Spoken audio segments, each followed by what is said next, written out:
Today we are looking at the death of a newlywed found lifeless exactly 3 days after her wedding in 1896, in the mill town of Cold Spring, Pennsylvania. Everyone toasted her future, yet 3 mornings later the church bell tolled for her, and the only witness swore he was asleep beside her the entire night. A room set for 2 held 1 untouched glass, a damp square of linen, and a ring imprint on skin with the ring itself nowhere to be found. You're watching True Crime Files. Don't forget to subscribe for more cases like this. The year was 1896. Coal smoke lay low over the Susquehanna Hills, and the mill whistles pinned the day to a fixed routine. Cold Spring was a narrow town, 2 streets of clapboard shops and a brick courthouse with a tin roof that pinged in the rain. Gas lamps hissed after dark, and the boardwalks clicked under boots as the last horse car rattled toward the depot. On Saturday afternoon, a small wedding processed out of St. Martin's with rice crunching underfoot. The bride was 22, Mabel Rowan, seamstress at Feld's Dry Goods. Her dress was hand-finished, pearl buttons scavenged from 3 different gowns she had altered for other girls. The groom was a traveling salesman named Silas Pike who carried a leather valise that smelled faintly of linseed and camphor. The church ladies teased that September had saved its finest light to bless them both, which made what followed harder to square with the sunshine printed across their faces. They rented a back room at Mrs. Agnes Kitteridge's boarding house on Alder Street, a narrow chamber with yellowed wallpaper and a window that stuck at the sash. Beneath the bed was a warming pan, between the windows, a chipped enamel washbasin, on the dresser, a glass dome containing wax flowers that had gathered dust from a cousin's wedding a decade before. The couple paid $3 in advance, and Silas placed a folded insurance form on the dresser, saying he would see to business on Monday. He said it the way men do when the paper already holds their name. On Sunday, the church bells pulled the town up by the collar. Mrs. Kitteridge noted in her ledger that the young pair took breakfast late, coffee, eggs, and 2 pieces of toast cut evenly as if measured. The bride wrote a note to her sister Nell across the river, promising to bring leftover cake on Tuesday. She underlined Tuesday twice. Underlining in her letters meant certainty. That night a storm ghosted in from the west. The boards creaked and the sash rattled while rain ticked on the tin roof like thrown peas. A neighbor heard the street pump laboring after midnight and thought nothing of it, but the sound would grow large later, the way a small nail in a shoe becomes the only thing you feel once your heel is raw. Monday passed in the ordinary way towns pass time when nothing seems poised to happen. Silas went out in his frock coat and returned before dusk with a brown-wrapped parcel and a small tin bottle marked, photographic, poison. He clucked his tongue at the label when the apothecary warned him, then explained he needed cyanide crystals for cleaning brass watch parts. He did not own a watchmaker's loop, but the clerk did not think to ask.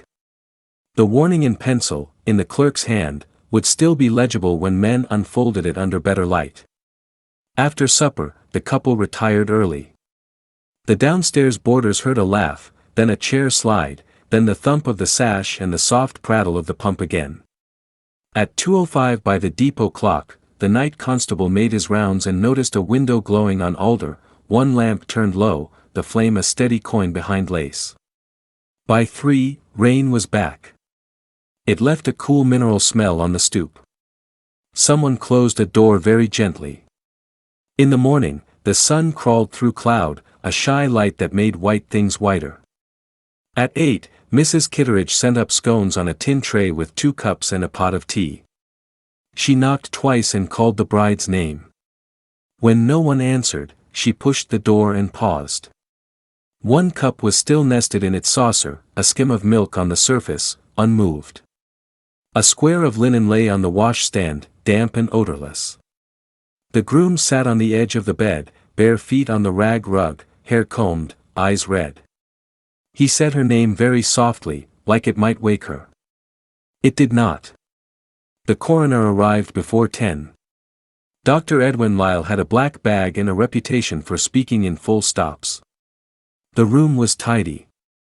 No overturned chair, no torn lace, no bruising visible on the face, arms, or throat. On her left hand, a pale groove dented the finger where a ring had recently rested. The impression was clean. There was no ring. The doctor lifted her wrist, pressed his fingers to skin for longer than necessary, and set the wrist down carefully. He looked at the untouched cup and asked who had poured the tea. Silas said he had poured for her and then fallen asleep. He said she had complained of a fierce headache. He said she had taken laudanum on difficult days, as many ladies do. He said he woke to her quiet and thought for some minutes she had simply found a deeper sleep. He said many things that morning and later could not remember in what order he had said them. The body was moved to the courthouse basement where stone walls wore damp like a shawl. Dr. Lyle performed an examination without haste, mindful of the undertaker waiting upstairs with his glass jars and his gentle apologies. The stomach contents were small: tea, a mouthful of egg, the yeast tang of yesterday's bread. No obvious redness in the throat to suggest corrosive liquid. No froth at the lips. A slight almond hint under the doctor's mask, though such scents are slippery, not everyone can smell them, not even doctors. Silas signed a form consenting to burial. He signed another to claim a policy taken at the Newark office for $300, a sum equal to a year of rent and a proper funeral. The policy had been countersigned Monday at noon at the depot by a visiting agent who was precise about time. He remembered because the 12:05 from Harrisburg had been late and the depot clock was always fast. By noon, rumors pushed faster than the carriage wheels. The missing ring grew large in the telling, as missing things do. A girl at the dry goods counter swore she had seen the bride's small gold band on Saturday, too tight for the finger. A jeweler on Front Street whispered that a gentleman had asked him late Monday about selling such a ring in a hurry. He could not say if the gentleman had come back. He would give the description he could: clean nails, ink on the side of the forefinger, a way of speaking that made prices sound like suggestions. Constable Abel King, a stout man with a hard hat and a soft voice, took statements. He found that the apothecary's clerk had written "poison" in sized letters on the tin and had made the buyer repeat the word. The buyer had done so with patience, as if reciting a line he knew would be tested later. King asked about a camera. The clerk shook his head. King asked about brass. The clerk said the man had not named any particular brass. He had simply said brass. Dr. Lyle faced the quiet question of how to prove what his nose and the ledger of facts suggested.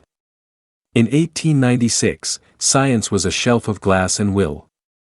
There were tests that could hunt arsenic down to a glitter, but cyanide was harder, and time was impatient. The undertaker had already washed the body with carbolic solution and glycerin, the way undertakers do when families want calm faces. The wash took faint traces with it, perhaps. Perhaps not. The coroner's jury would want a story that did not flinch when told. An inquest convened the next day in the courthouse where a stove ticked and the clerk turned brittle pages. Witnesses spoke in low voices. "She was happy," said Nell, the sister, eyes on the table. She underlined Tuesday. The apothecary produced his book with Monday's entry. "Cyanide crystals, for a gentleman," he read, fingers steady under the word that could be recited but not unwritten. He stated a photographic purpose. The neighbors spoke of water at odd hours, of a window that did not need to glow after midnight, of soft laughter and then no sound at all. Silas testified with the long patience of a man who has practiced patience. He described a gentle wife with nerves. He admitted the policy, called it prudence. He denied any quarrel, any shadow, any hand heavier than comfort. He did not explain the missing ring, except to say it must have slipped, a phrase that seemed to satisfy no one and made the groove on the finger look deeper under the hanging lamp. The inquest returned a cautious verdict: death under suspicious circumstances. That phrase let the town breathe without committing to a name. It also opened a door for the district attorney, Henry Ambler, a tall man who wore the same gray suit for all public occasions and trimmed his whiskers with a careful hand. Ambler liked difficult cases because he trusted juries to collect the pieces and see the picture. Ambler found more pieces. The depot agent remembered a letter posted the day after the wedding to a Mrs. Keene in Scranton, the name written in sharp slanted script. Ambler asked around and unearthed a pattern. A man matching Silas's height and spelling had courted quickly in 2 other towns during the last year, Sweetwater and Fairport, and had disappeared just as quickly when talk turned to papers and policies. The women had not died. But each had a sister who described a way he had of placing his hand over theirs and guiding the pen. The description wrapped around Monday's policy like twine. A banker produced a promissory note signed by S. Pike and countersigned by M. Rowan 2 days after the wedding. The note was for a small sum, $5 taken against the promise of a husband's weekly wages. It bore the bride's mark, a careful X, not because she could not write but because her hand was shaking. That was how the teller remembered it, and not every memory is useful, but some are heavy enough to hold other things in place. The arrest was made on a cool evening as the church bell rehearsed the hour. Silas folded his coat before he stood, set it on the chair, and agreed to walk with the constable through the short rain. He did not ask why he was under arrest. He asked whether he could have his valise, and when the constable said yes, he looked almost grateful. Inside the valise were trade circulars, 2 silk ties, a glass stopper, and a pawn ticket from E. Carp & Sons redeemed the previous afternoon. The item redeemed was a ring. Ambler framed the case like a needlepoint, fine stitches that made the picture emerge slowly, then all at once. He did not have a poison bottle with the stopper cracked open beside a bed.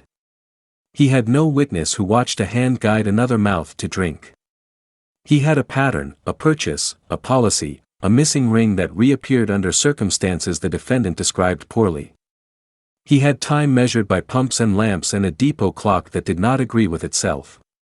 He had a groove on a finger and a glass without lips upon it.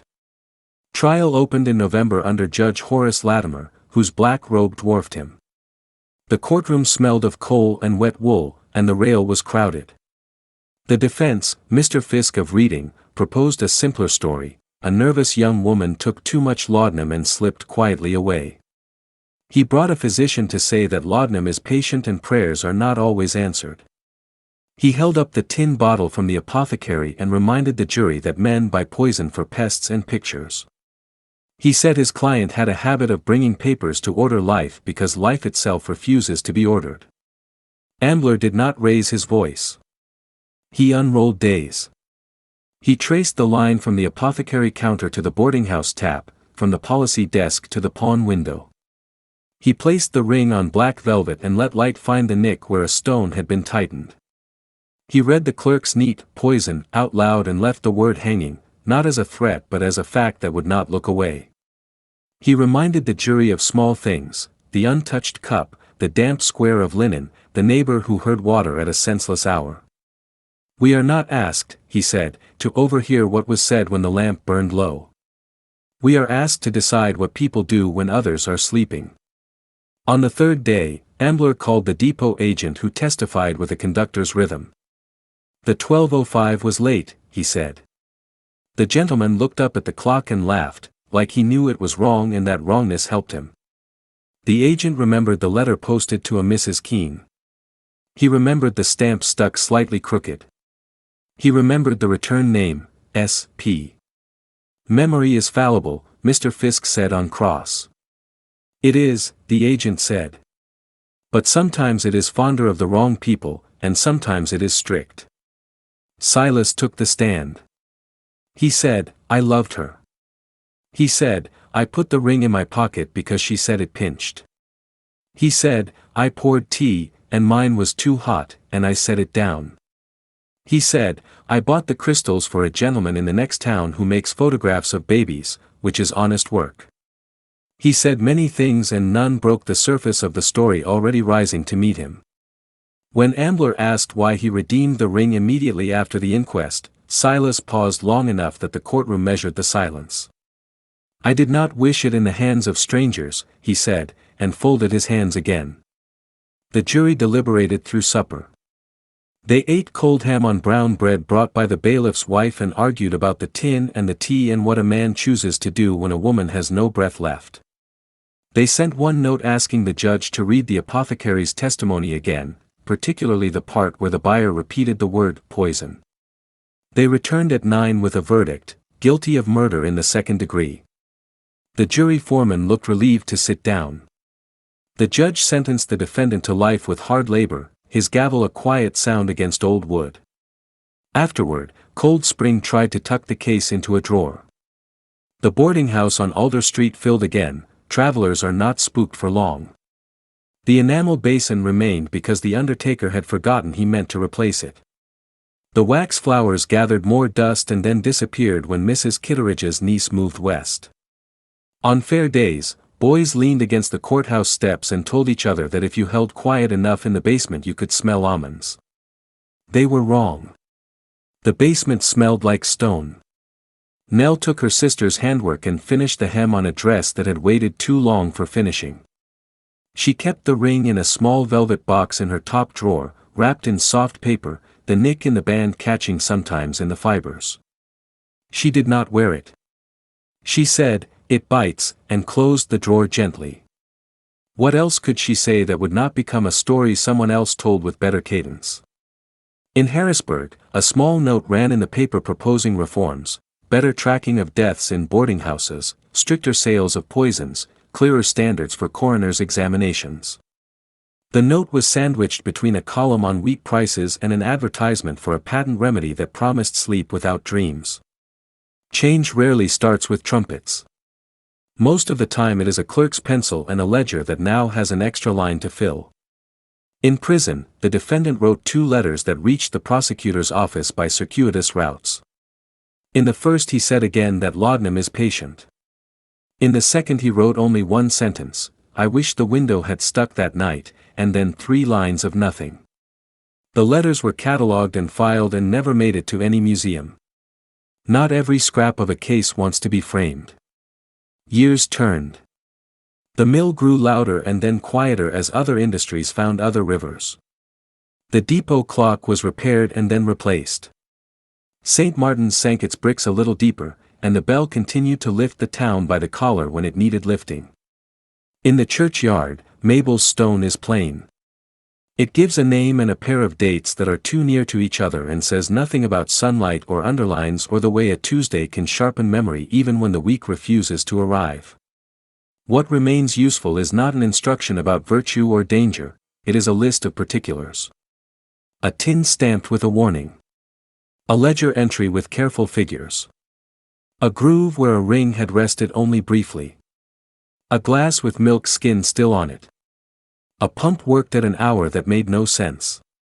These are plain things, and they are why the jury did not need to imagine a whisper or a push or a last small word.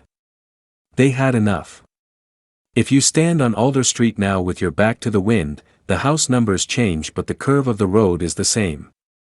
You can see how a man might slip from the stoop into rain and leave almost no mark of departure. You can see why a neighbor could hear water and think only of her own mourning. It is not a mystery that human rooms do not keep secrets for long. It is almost a comfort. The case leaves us with a minor key, quick vows, careful ledgers, small purchases with large intent, and a town trying to hold to the shape of its days while a single room upstairs rearranged what it thought possible. Not everything was proved to the grain, but enough was, and the rest settled around the verdict like dust under a bed no one moves anymore. In that narrow chamber, the story ended before the cake had grown stale, and the quiet facts lined themselves like stitches until the pattern could be read without leaning in.